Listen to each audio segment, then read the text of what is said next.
As far as the Indian financial system is concerned, definitely the capital formation means an addition, increment in the existing stock of real capital available in the country.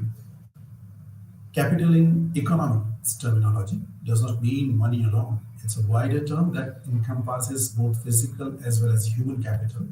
As far as physical capital is concerned, it is like machine, tools, infrastructure, raw material, etc. that leads to more production, profit, and creation of assets in future.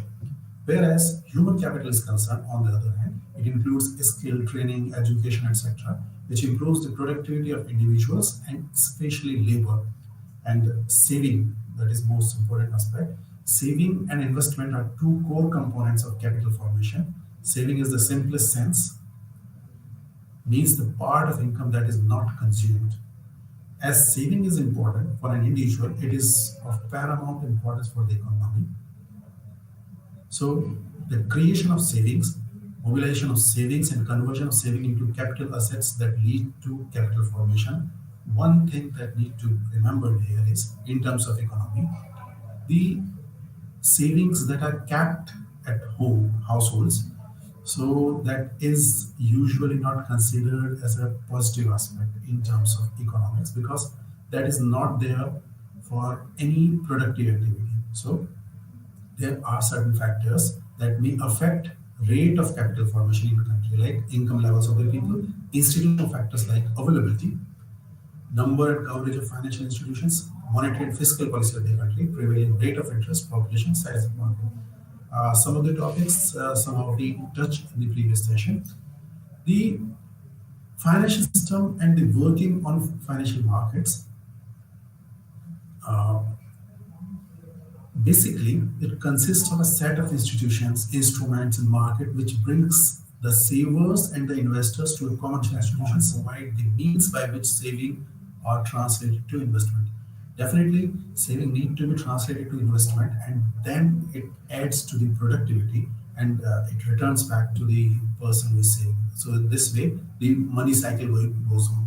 And here, I also again re-highlighted, if we put a certain amount of money in gunny bags, or hide it, or keep it under lock and keep, as was done in yesteryears, so this is not going to add a positive value in the economy, in any of the economy. So it is assumed that saving, if it is, it should be in the banks, and it should be in circulation form.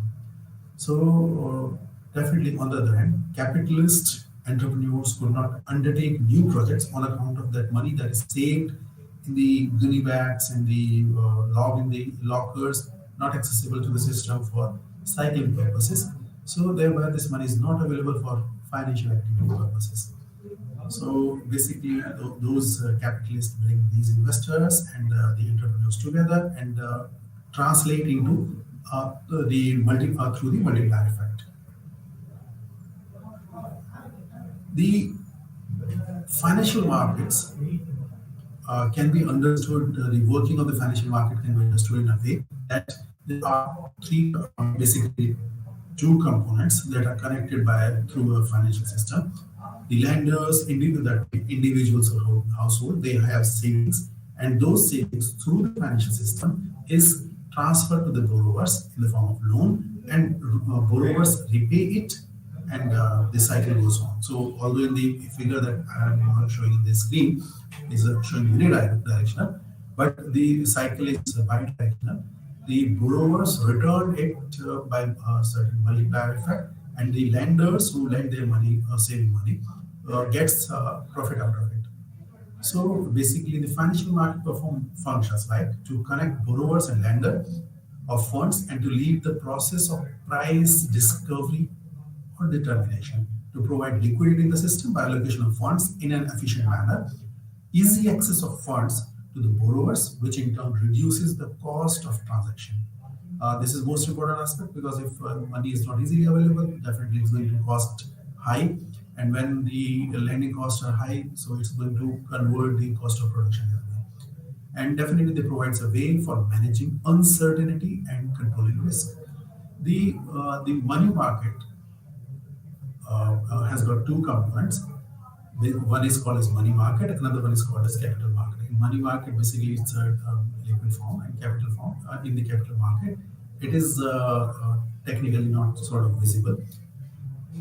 The money market is a market for short-term financial assets and assets which are close substitutes of money. Definitely. So additional term and that is added, close substitutes of money. Then short-term implies time period for less than 1 year and close substitutes of money refer to those financial assets or instruments that can be converted to money with minimum or no transaction cost and without loss of in value. The major participants in the money market are scheduled commercial banks, excluding RRBs, cooperative banks, excluding land development banks, and primary dealers. So the broad objectives include to provide equilibrating mechanism between short-term surpluses and deficiency, maintaining liquidity in the system, providing access to short-term funds to the borrowers at minimum realistic cost. The minimum realistic cost is definitely a determining factor. To enable the central bank of the country to ensure interventions to influence and regulate liquidity in the economy. Then there are certain, as I mentioned, there are certain money, certain instruments that we can consider as. So one is call market or notice market, then commercial paper market, then treasury bills or T-bills, commercial bill markets, then certificate of deposits, that's called CDs, then money market mutual fund. So these are certain instruments that works in the money market. Like call market is basically call as money at call. The maturity period varies from 1 day to 14 days. The major players in the call markets are banks and private dealers. The interest rate payable on call loans is known as call rate. Then there are commercial papers, short-term unsecured instruments issued by companies to raise short-term debts. They are issued in the form of promissory notes, and in India, they were introduced in 1990, although in the foreign countries they were there well before that time. Large corporations, primary dealers, and financial institutions that we call as FI are authorized to issue CPs, and the maturity duration of CP is minimum of 7 days and maximum up to 1 year from the date of issue. Whereas as compared to call market, it is 7 days to 1 day to 14 days. Then treasury bills, it is an instrument issued by the government, and these are the form of bill that does not arise from any genuine transaction costs. They are kind of promissory notes issued by the RBI, and the interesting thing about this is they are of 91 days, 180 days, and 364 days. And the interesting thing about that is there is no interest rate in there. There is a sort of discount, if you say so. So, for example, if there is a rupees 200 T bill, so it will be issued at a discounted price of suppose 198 rupees. So the purchaser will purchase it or buy it at 198 rupees. On the term maturity, he will receive 200 rupees. So indirectly benefit is there. Then commercial bill markets. Commercial bill originate due to original trade transactions. They are of many types of bills like trade bills, commercial bills, inland bills, foreign bills, indigenous bills, and other. And rediscounting of bills is an important segment of bill market. Commercial banks often use such facilities. Certificate of deposit (CDs) market. These are the negotiable instruments in the money market, and they are issued against funds deposited in the bank or other financial institution. Definitely, so these are against something for a fixed period at a specific rate of interest. Scheduled commercial banks, except RRBs, and local area bank, and selected all India FIs can issue CDs in a minimum amount of 1 lakh or multiple of it. The maturity period of CD is minimum 7 days and maximum up to 1 year. Then there is another interesting aspect, that is money market mutual funds, triple MFS. So we all listen to common advertisement, mutual fund, etc. like that. So this is the same segment. In this segment, mutual fund investment scheme mostly run by asset management companies. Money is collected from a large number of investors, basically a small segment. So small investors, and as you see, the mostly beneficial beneficiaries are small investors like the salary class who park their funds in triple MFs and can gain better returns, and they are all governed by SEBI regulations. As far as the structure of money market in Indian concerns, it is divided into two parts. One is organized, another one is unorganized. The organized one is under regulation by RBI and commercial banks, whereas the unorganized is through indigenous banks, non-banking companies, and money lenders. So now it's time to something learn about something, explore about the bank or Indian banking system. So as far as the definition of the bank is concerned, according to Banking Regulation Act 1949, a banking company is a company that transacts the business of banking in India, and banking means accepting deposit of money from the public for the purpose of lending or investment. However, with the promise of repayment of the demand by the depositor with the facility of withdrawal by check, draft, order, or otherwise. We all see, we all have witnessed during the recent year, the function of bank has been diversified. So now they do a lot, variety of works. They are modernized, and all this happened post modernization, liberalization era, and the participation of the foreign banks and the aggressive marketing practices or banking practices by the private sector banks. So as far as the structure of the bank is concerned, the topmost comes the RBI, who acts as the bank of the bankers' bank. So it's a government bank, you will say so, although in autonomous in nature. So then subsequently scheduled commercial banks, and the scheduled commercial banks are divided into two parts: scheduled commercial banks and scheduled cooperative banks. Scheduled commercial banks are further divided into public sector bank, private sector bank, foreign banks, and regional rural banks. The public sector banks may be Nationalized Bank and the State Bank of India and its associates, whereas private sector banks are old private sector banks and new private sector bank. You can see the public sector bank is divided into two parts: Nationalized Bank and State Bank of India and its associate. So there is a margin difference in terms of government role in it, as well as you can see the State Bank of India or SBI and its associate covers around 25% of Indian banking system, and they have got a huge coverage across the India. As far as the RBI is concerned, it is an apex bank of the country and acts as a regulator of the financial and monetary system in the country. It was established after the recommendation of Hilton Young Commission, and it acts as a banker to the central government by the Reserve Bank of India in 1934, and it began its operation from April 1935 as a private shareholder bank with the paid-up capital of rupees 5 crore, and in 1949, RBI was nationalized. And it has got functions, certain functions like it is a note issuing authority, and it has a monopoly over note issuing in India over other than 1 rupee notes, coins, and coins of smaller denominations. Then banker to the banks. So you can understand with the bankers to the bank meaning means it can add sort of do some banking facility to the banks. Then banker of the government and debt manager, banking sector regulator. So this is the most important aspect because it regulates various aspects. The foreign exchange manager, maintaining financial stability in the system by regulating certain parameters. It also plays developmental role and a regulator of the monetary policy.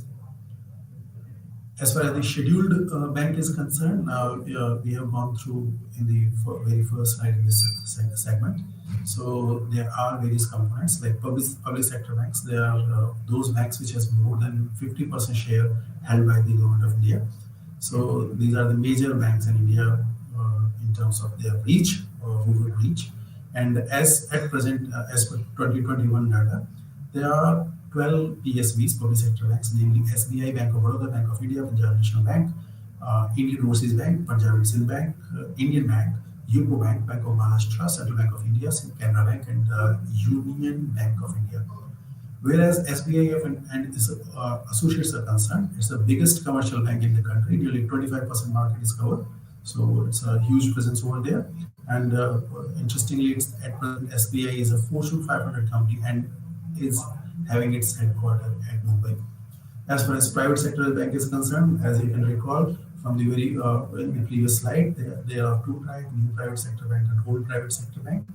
And as far as currently there are 12 in number as per April 21 data. As far as foreign bank is concerned, so there are around 46 foreign banks. They have got their headquarters outside country. They need to run under the rules and regulations of the country. like Bank of America, Bank of Ceylon, National Australia Bank, BNP Paribas Bank, etc. Then there are regional banks.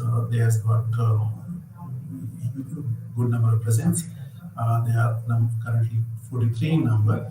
Then there are scheduled cooperative banks. There are 23 scheduled state cooperative banks and 53 scheduled urban cooperative banks. In the banking system, there are two major committees that we call as Narsimhan Committee that presented their report for banking reforms. They're called as Narsimhan Committee first, 1991, and Narsimhan Committee 1998 too. So they gave reasonable recommendation for liberalization of the banking system, and definitely it helped in the strengthening of the banking system and face the global challenges. As well as but earlier we discussed about the money market. The second is the capital market. Capital market itself is a very complex market, and it gives very sort of backbone for the growth of the economy. It comprises of two markets: primary market and secondary market. The primary and secondary market. The primary market is also known as new issue market name, where the issuer of the security share and bonds sell the new securities to the investor directly without any intermediaries. Wherever, whenever the securities are offered for sale for the first time by the companies, they are called as initial public offering (IPOs). And the secondary market is also known as stock market. The secondary market can be either an auction market or over-the-counter market. So in the auction market, trading of securities is done through the stock exchange. You have heard about BSE and NSEs.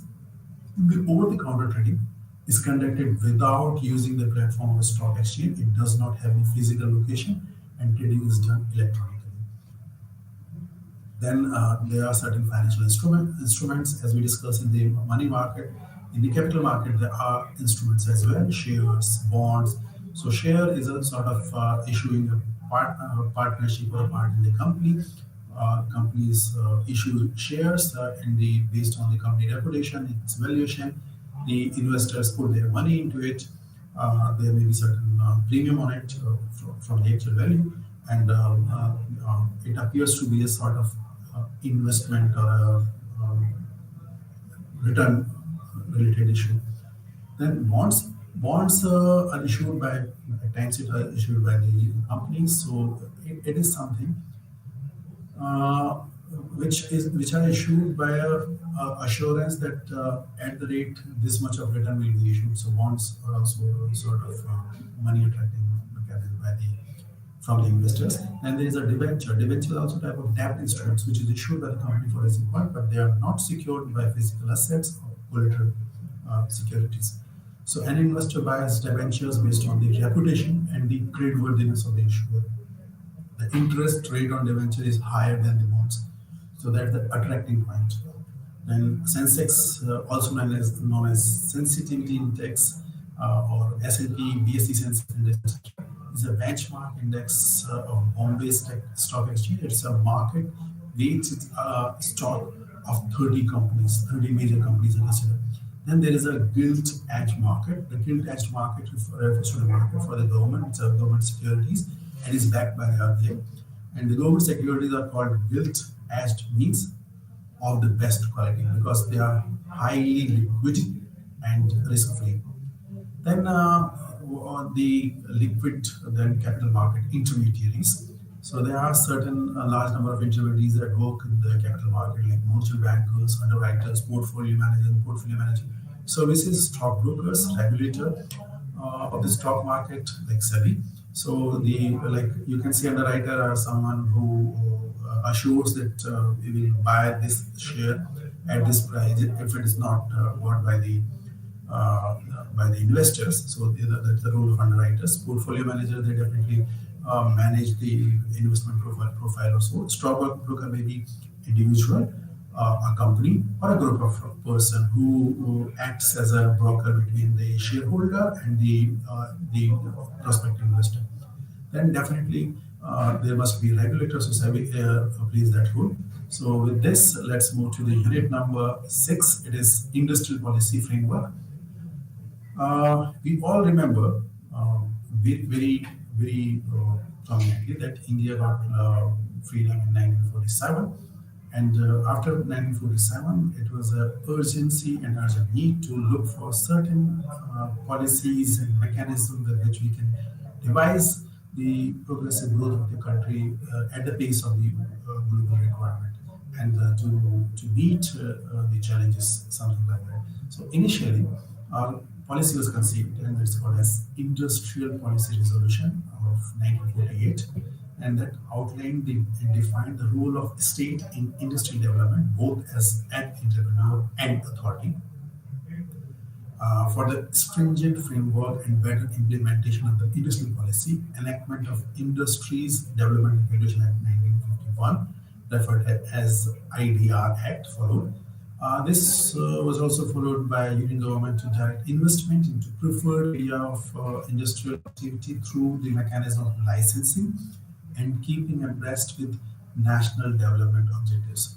To fast track industrialization and to place India among global competitors, it was imperative to achieve sustainable growth, optimum utilization of resources, and growth in production with a focus on best possible utilization of human resources and international competitiveness. To achieve sustainable growth, and policy explored prospects to deregulate then Indian industry while easing restrictions. Since 1991, we all recall it correctly. Since 1991, economic reforms envisioned new and substantial role of private entities. In view of this, the policy has been progressively liberalized over the years, and we will be looking at the same in the coming sections. You can also connect to this. Over the period of time, there is a progressive role of private players, progressive role of entrepreneurs, as well as the progressive role of foreign investors in various sections. Government over the period of time liberalized their segments, various sectors, for the investment purpose. Initially, when we go through various sections in this unit, we will be able to see that initially there was restrictions. There was focused permissions for a specific segment. Government has certain priorities. So now that priorities have diversified because initially we need to set up certain basic structures, basic parameters. Maybe health may be our priority, maybe infrastructure may be our priority. Maybe we need to explore mining resources for the economic growth purposes. We need to go for the higher rate of production to maintain global competitiveness, to meet our requirement, indigenous requirement in various aspects. So to consider all those aspects, the industrial policy framework was designed, and on the basis of progressive consideration, it was realigned, reoriented, and it kept on changing accordingly from time to time. And definitely, we have seen the concept of 5 year plans is similarly. So the 5 year plan focused a specific objective. The policy and planning for that respective 5 year plan is with reference to all those requirements, and they work in that direction. You can see there is a concept of there is an important concept that is called Industrial Policy Resolution (IPR) 1956, and it has got a number of changes that have taken place during this time. So it emphasizes on a fast track expansion of heavy machine industry to lay the groundwork for capital good industry, involve private sector and make them co-partners, expand heavy industries base in the public sector, promote and enhance growth of cottage and small scale industry by establishing large cooperative sectors. I am happy to recall it in the recession period in the past decade in Europe. So the only country in the European Union that was showing a positive sign in their economy was Germany because of their strong base in the small scale industry in the data sector. So it's a policy of the country that helps them in these and sustaining odd situations. We have the example in the recent corona pandemic. It's good to recall correctly. Although we have got almost 70% or 80% population dependent on the agricultural activities. So, in the event of failure of or setback to the tourism industry, setback to the industrial activities, because all those activities are stopped, our agricultural activity was not stopped. It was fortunately it was untouched, remain untouched, broadly remain untouched from the corona pandemic. So that activity facilitate sustenance of the large population. So I was talking about IPR 1956. It has got certain schedules. There are major schedules that helped in shaping the policy for that time. The Schedule A, it's barred the industry for which permissions had already been given 17 new industries to be set up by the state.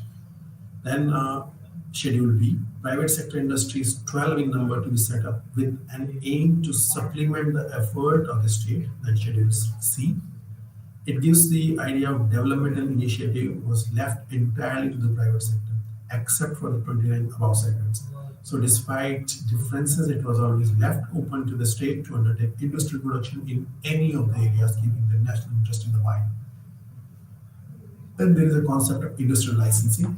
So industrial licensing is a concept where industry receives license from the government, and certain permissions are given, certain conditions are mentioned, and information is retrieved by the government so that they are remaining updated exactly what's going on, uh, how they're going on, when they're going to start their capacity, the production, where they're going to start their production, and how it can be benefited to the, the country as well.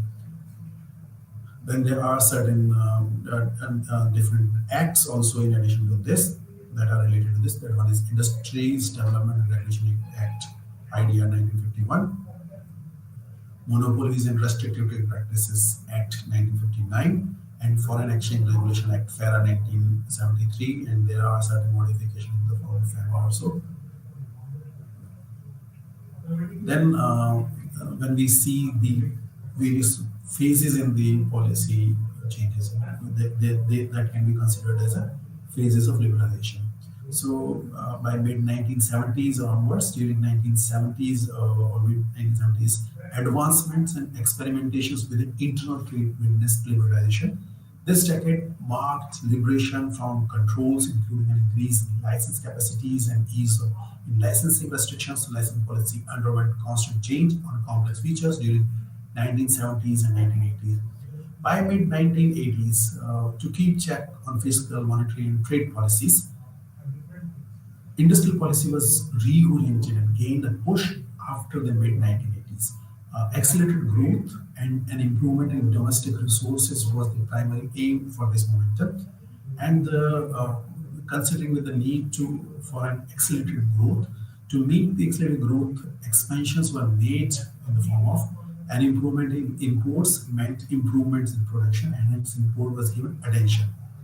Amplified exports to pay for increased imports and avoid risk of heavy debt burden, a trait associated with large-scale commercial borrowings. Then progress in terms of sharpening the competitive edge of exportable goods and revision in industrial trade and fiscal policy to increase benefit of exportable goods. Then there is a domestic resource condition and need to improve. Definitely, there was an urgent need felt to improve the condition of domestic resources, and these are few reasons listed for this regard.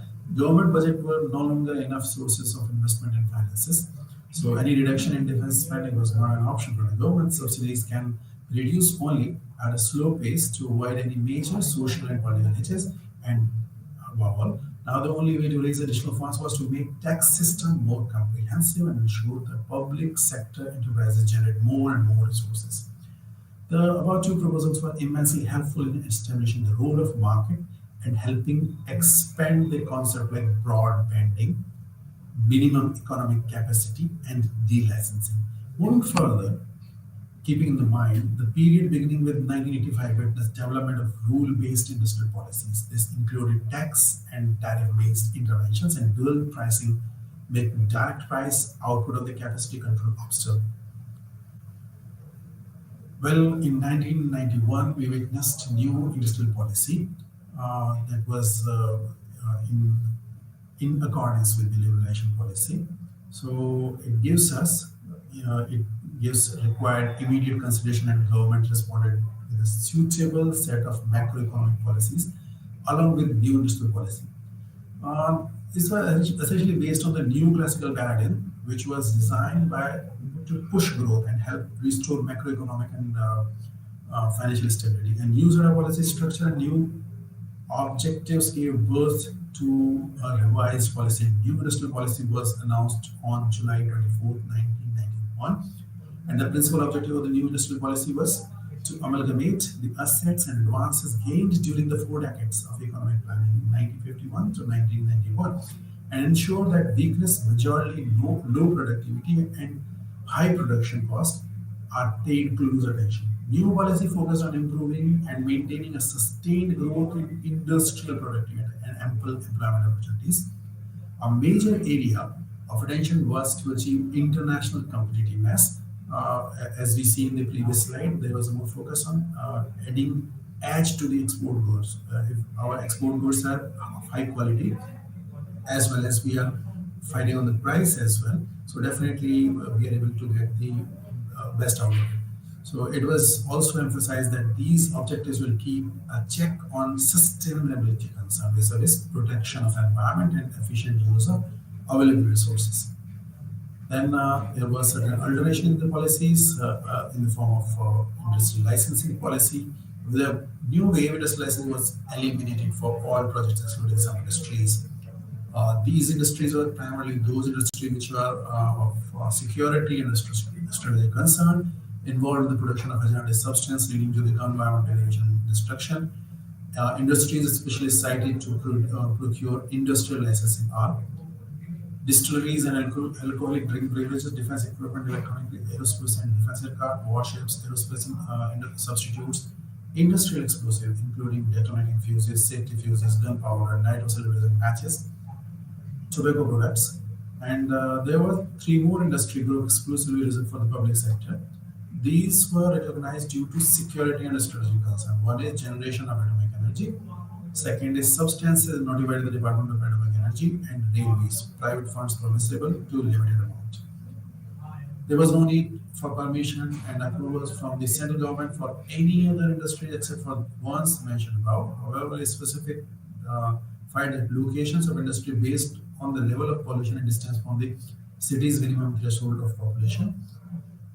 There's another concept that is that we can also consider is there is a concept of environment impact assessment. So depending upon the size of industry, there was condition to have environment impact assessment done for that industry, and based on those clearance, industries could be set up and run accordingly. Then second point is foreign investment. So definitely we are depending on the foreign investment, and foreign investment is a good source. And foreign investment can only come if the foreign investor FII is having confidence in your economy, confidence in your structure, in the infrastructure, and the confidence that they will get their money returned, sort of some assurance. So there were certain industries that were classified into groups, and automatic approval is available up to 100% in specified industries. Companies which are involved in export products, majority fund equity holding of up to 51% will be allowed for an easy access to international market. For the purpose of negotiations and international firms and for approval of direct foreign investment, a foreign investment promotion board was constituted. As far as the next point is concerned, foreign technology agreements. We all understand that there is a very great importance of technology, new and new technology. And technology can be anywhere, and it may be of use to anyone. So if we are able to get the advanced technology from a foreign country and able to employ in our country, so definitely it may add to the productivity, and it may boost the economic growth.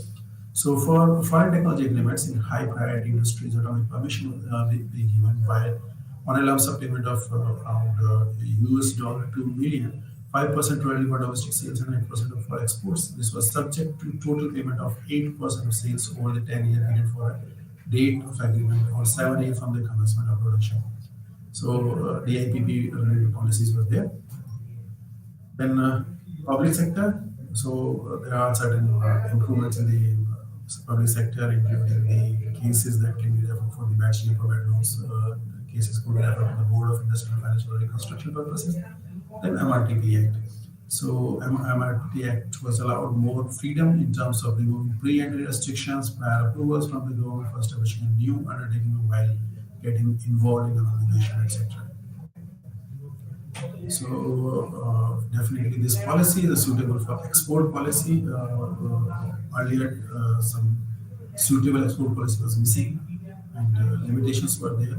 So to counter this, definitely this policy, this new industrial policy gave some advantages. Then there are certain state-related liberalization. So, like states like Karnataka, it allowed commercial tech-related services provided online. So, in Andhra, they provide single window system setup industry within 21 days. Spot registration under professional tax registration of shops and establishment of self-certification. Incentives for subsidization of GST stamp duty, etc. And setting up a skill development center. And in Karnataka, we can see exemption is stamp duty, interest-free loans, etc. As far as the Kerala, Puducherry, Tamil Nadu, and Telangana is concerned, they give certain freedom to the industry so that they can set up most of those activities like Kerala, setting up industrial development zones, incentives only to new entrepreneurs, and relocation of industry to mitigate rising pollution, eco-friendly transportation routes, allotting of land through government portals, encouragement of women entrepreneurs, and employing skilled laborers. So skill development is very much considered. As far as Telangana is concerned, strengthening of existing single window clearance system, reimbursement of 50% net VAT, CST or SGST, women-owned enterprises additional 10% investment subsidy, and 25% subsidy on specific cleaner production measures. So there are certain other important policies that are further strengthened, like small scale industry, improvement in the quality, and so on. Then there is a concept of competition policy. So it apply for the procuration of licenses which restrain investment, restriction to enter for new enterprises. Then there are restrictions on acquisition of economic control through MRTP, widespread monopolies due to reservation of public sector and other industries. Small scale industries were under constraint of product reservations, high tariffs and other policy related intervention. So, for a healthy competitive environment and to ensure efficient production, two factors were recognized as vitally important. One was to allow Indian players become independent and competitive globally, and second was to create an accessible atmosphere in the domestic market. This was introduced to help increase competitive edge of Indian players and boost competitive strength of the Indian economy.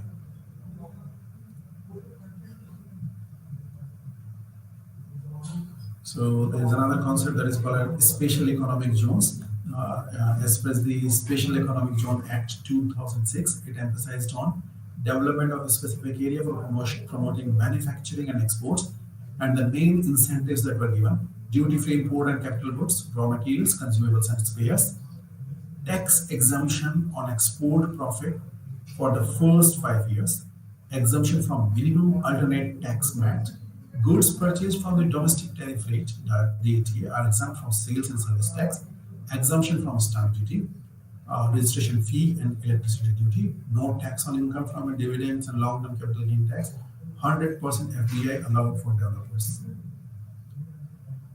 Now move to the last unit for the today's session, that is agri-business environment. Since independence, we all recollect correctly that over 70% population initially is dependent on the rural life, or they are directly or indirectly having their living from the rural areas. So there was a major concern that we need to look for progress, and it can so that it can increase crop production, productivity, diversification, and technological advancement or developments were required to meet the requirement of large population. And during the recent past years, or during the post-independence era, a couple of bad weathers we have faced. So that was the litmus test time for the agriculture industry. So as you can see during the initial year, there were more hiccups and growth stagnated. Since 1960s, growth rate started moving up and gained momentum, especially during the mid 1980s, but started losing the pace in 1990s, and this was tilted towards food grain to address the issue of food security. In recent years, those dependent on agriculture as a key source of livelihood, it is turning unsustainable in terms of economic and social consequences. Majorly a green crisis with a sweeping migration to the cities and farmer suicide, etc. So this casts doubt on the future growth prospects of the Indian economy, which is majorly, we all know, dependent on the agriculture sector. Besides, our import needs are well established. When it comes to essential food products such as pulses and edibles, we are purely dependent on the domestic market. And as far as the trends in agriculture production, sales, and exports are concerned, so we have reasonably promising data in various sectors. You can see the finished goods. You can see in the oils segments, various segments. Definitely, we are progressing in the aquaculture. We are definitely globally competing at top three slots. Uh, but still the competition is very high, and definitely we need to match the pace at the global market. And there are new challenges in terms of quality control. You can see there is a concept of usage of pesticides, high pesticides, and those pesticides laden products are rejected from the developed countries. So the price that was fetched for the good quality pesticide-free product is not easy to catch. It's not easy to maintain. So now the new fields are created, new concepts are created. So our conventional farming is not sustaining that one. In terms of the fact that the traditional farming involves a good number of pesticides, uses a good number of pesticides, and those pesticides are easily detected by the modern advanced tools, and definitely it affects the export potential of our agricultural products. Then there is a constant evolution of farm policies in India. You can consider as a phase wise. During 1947 to 1965 is a phase when there was a consideration for Jamidari in Woodland Act or Jamidari Abolition Act 1950s. There was a land reorganization, land distribution was properly, just in a just manner. Equal distribution was considered. Then 1965 to 1980, you can consider the introduction of high yielding varieties in various segments, including wheat and rice. Adopted improved pesticides, fertilizers, irrigation methods were improved. Then 1980 to 91, focus was on improving crop production during the Green Revolution, so that corresponding years focused on expansion in the use of Green Revolution technologies to other crops and regions. Well, as agricultural output rose, production began to diversify into high value commodities such as fish, poultry, milk, fruits, and vegetables. 91 onwards, the agricultural reforms lacked the general economic reforms, but we can see that in 1991 there was a new industrial policy which focused on the industrialization aspect, which looked for various aspects. But somehow it seems at that time this agriculture sector was not given that much of weightage. So a major step was transition from public distribution system to a targeted distribution, public distribution system in 1977, aimed to ensure that improvised people get access to food at subsidized prices. In July 2000, the government of India announced the country's first ever national agriculture policy.